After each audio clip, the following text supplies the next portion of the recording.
What I showed you in the previous video was how to install Linux Mint.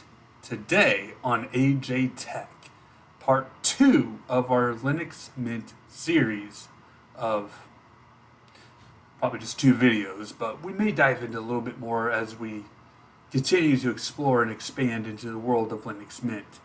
But without further ado, get yourself a beverage, sit back, relax, and let's dive into the operating system and explore a little bit with Linux Mint.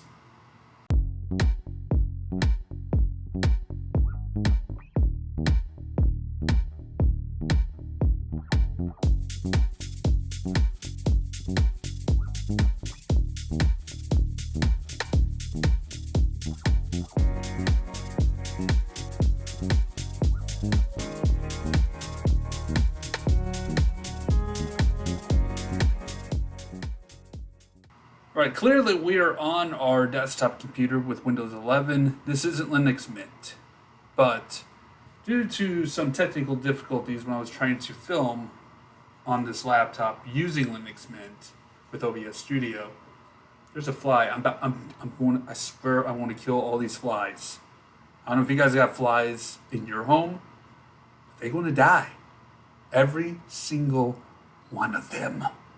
But let's pull back the violence for a moment and go back to Linux Mint for a minute, or for the duration of this video. But I tried doing it on here, and OBS crapped out at some point when I was recording, so we're not going to do that. What I'm going to do, I'm going to virtualize it with using Oracle VirtualBox, which you can get online. I think it's virtualbox.com.org. You can Google search and pull it up for yourself. We'll do a whole video on VirtualBox at some point, or you can check out Network Chuck's video on VirtualBox.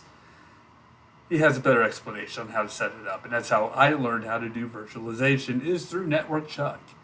Thank you, Chuck. So here we are on the VirtualBox Manager. We've got a Linux system right here. This has Ubuntu put on here, but this is the one that we're taking a look at. So as you can see, we have different specs on here, like memory-wise. Well, they're about the same. But anywho, we're going to go ahead and launch it. How we do that is click Start up here.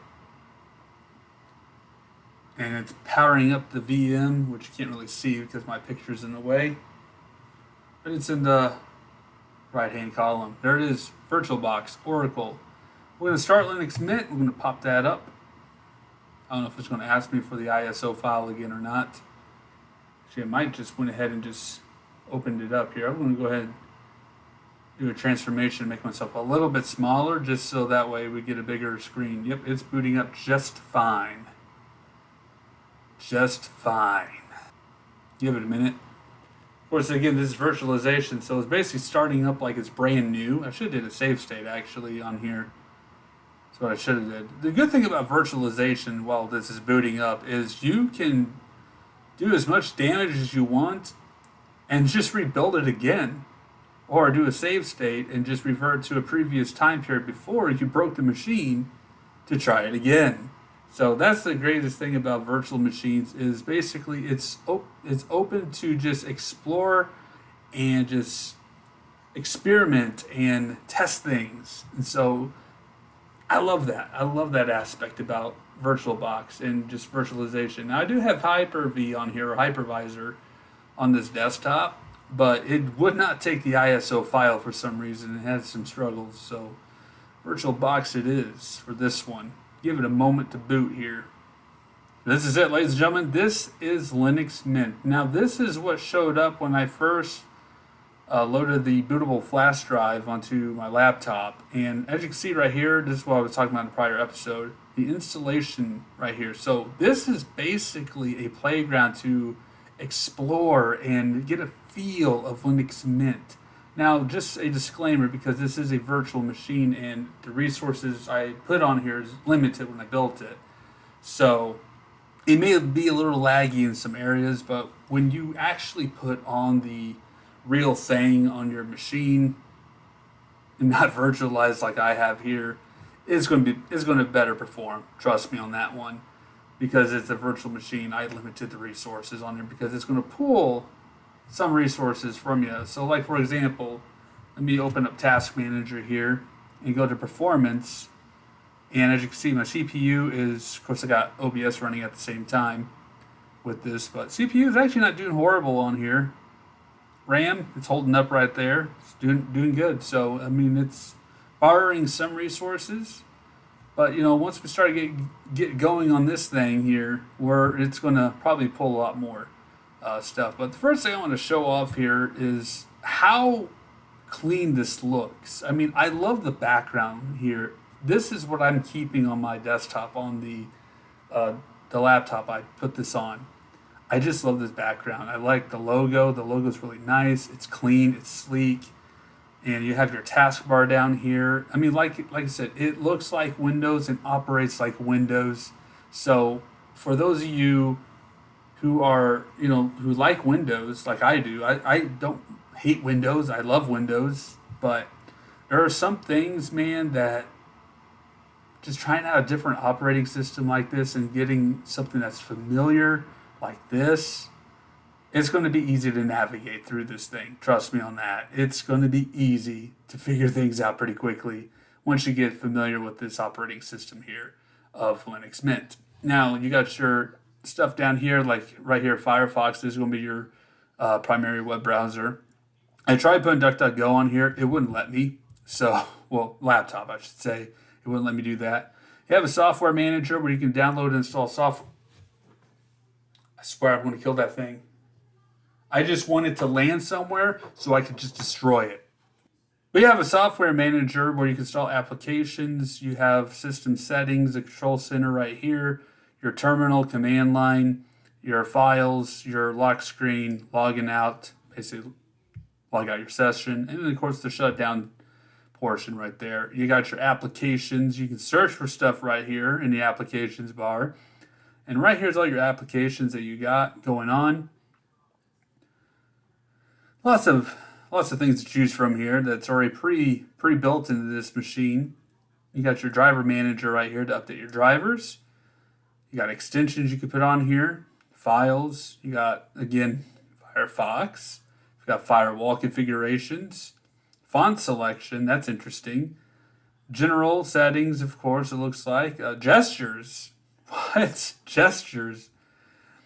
And all sorts of different things that are on here to just kind of take a look at and play around with this. You also have Office right here, basically like Microsoft Office, but it's the LibreOffice. You got the calculator, which is basically Excel. You've got Draw, which I think is probably a publisher or some sort. You've got Impress, which is basically your PowerPoint, and you got your Writer, which is your Microsoft Word. So all accounted for right here. Sound and video right here. You got Rhythm Box, install multimedia codecs, which that's something you probably should do. Administration, again, backup tool. Now the cool thing is when you do install this, it'll have like a little welcome box, and it'll give you the opportunity to do any updates or driver updates or even backups. And the thing is, it will do a save state backup for you. However many days, times during the day that you want it to do, throughout the week or whatever. That way, in case something craps out when you're playing around with an open source thing like Linux Mint, you have a backup file to go back to before you crash the thing. All right, so there you go. You always want to make sure you back stuff up. So I want to demonstrate the command line real quick. Actually, before we do that, let's right-click on this taskbar. So there's system settings right here, and here's something here that I was playing around with earlier. This is where you can move your taskbar. So you can pop it up here, right-click again, move again, put it off to the side, and hang on, let's go back here. Now click on it. I'm going to put it back down here because that's where it's nice and comfortable. This tells you that you're connected to the internet. I'm hardwired in, so it's basically pulling off what's off my desktop. Volume's right there. You got your clock. It's Friday, June 20th, 2025, apparently. We're in the future with this thing. That's not the correct time. The correct date and time is June 19th, 2025. That's wild how it's doing that. That is crazy. But anyways, let's start with Firefox, actually. Firefox is a web browser. I hear a lot of people like it. I have not really experienced Firefox for myself too much. I've played around with it some, and it's able to export my favorites over multiple times because I couldn't find them the first few times when I tried it. Then I finally found them. Like, well, I've got multiple copies of my favorites. Oh well, here we are. But yeah, it just pulls up. We're online. We'll just click on YouTube here, just kind of demonstrate that we're online to prove this point that we are connected to the internet, even through a virtual device like this. Yep, it's pulling up YouTube. A little slow because, again, it's running on a virtual machine with limited resources. But yeah, it seems to be pulling it up slowly but surely. It'll get there. But we'll go ahead and close that out. Command line here. Kind of show you some stuff here.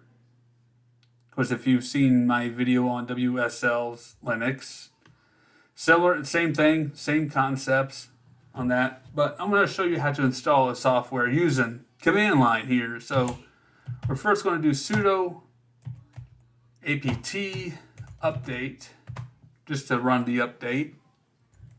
And we are done with the update. So here we go. We're going to do sudo apt install. Let's do VLC, which is the media player. So we're going to go ahead and enter. And click yes. It is connecting to the archive.ubuntu.com. And it's running the install for VLC. So that's one way to install software if you want to go through the terminal command line to do that instead of going to the software store.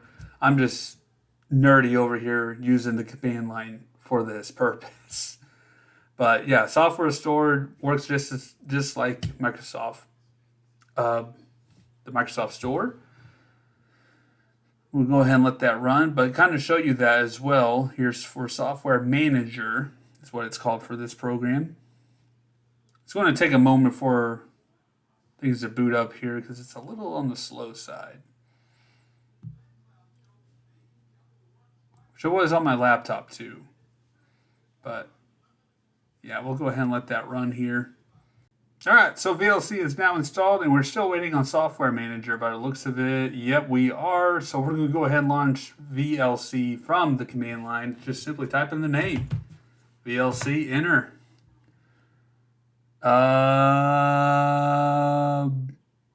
Running VLC with default interface. Oh, there it goes. It pops up already.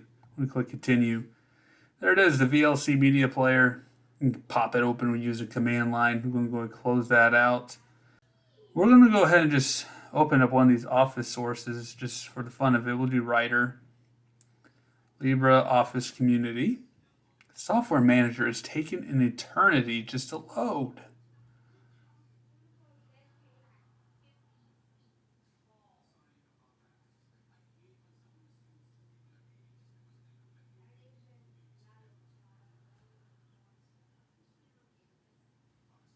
All right, here it is. This is LibreOffice Writer. I'm going to go ahead and click OK. Now I'm just going to close that out too. But yeah, it just looks like your typical, Microsoft Word document that you have going on. So that's pretty sweet. We're going to go ahead and exit out of that. I'm not even sure if we're going to demonstrate this thing, but simply just put it's an app store where you can download apps like VLC. You can get GIMP, which is way better than Photoshop from what I've experienced so far, making some graphics out of that. And it's free. It's open source. You can just go online and download it on your machine right now. And that's really awesome. But that's pretty much Linux Mint. Just kind of showcasing some of the things of the operating system. We can go into system settings right here and take a peek at that. But it's one of those things that you just have to take the time to just simply just dive in and explore. Like here, you can change your backgrounds, effects, themes, the font section, preferences, all these different types of notifications even, all sorts of different types of stuff. It's very customizable. And it's basically going to be one of those things that you just have to go experiment and play around with and figure out what works, what doesn't, what you like, and what you don't like when it comes to Linux Mint. But as an alternative operating system, I think it's going to do well. I think it's going to be awesome to use, especially for those who, Windows 10 is nearing its end for being supported by Microsoft. You can still use Windows 10 after the cutoff date in October. You can absolutely use it. But the problem is it's not going to have any more security updates or anything like that because they're basically trying to push you off to use Windows 11, which Windows 11 is great. It's amazing. I'm used to it now. I've been using it for well over, 2 years now. Since I can't remember when it first came out, to be quite honest, but it works good. But if you're tired of Windows, but you want something similar to it, check out Linux Mint. I think it might be up your alley. Now, you can't use the Microsoft applications on it because it's not supported, but you can still go online, Microsoft365.com, to your Microsoft account and still access all you need right there, even OneDrive, everything you have available to you right there online. So there's some good and then there's some bad things with it. But for those who have a machine that, cannot support Windows 11 and you just don't want to buy a new machine, this could be an alternative. This could be something for you to explore and dive into. I think the software manager finally booted. It did. Look at that. It finally loaded. You got Audacity, Sublime, Google Earth, Spotify on here, VirtualBox. I'm using it right now. What if I build a virtual machine within a virtual machine? Is that a thing? Probably so. And there's GIMP. I was talking about GIMP. This is it right here. GIMP. But if you're a Dropbox user, it's Dropbox compatible. So there you go for all you Dropbox users for your cloud source right there. But anyways, check it out for yourself if you're interested in it. Linux Mint. That being said, thank you guys so much for watching. Stay safe out there. Don't forget to like, comment, and subscribe. And take care.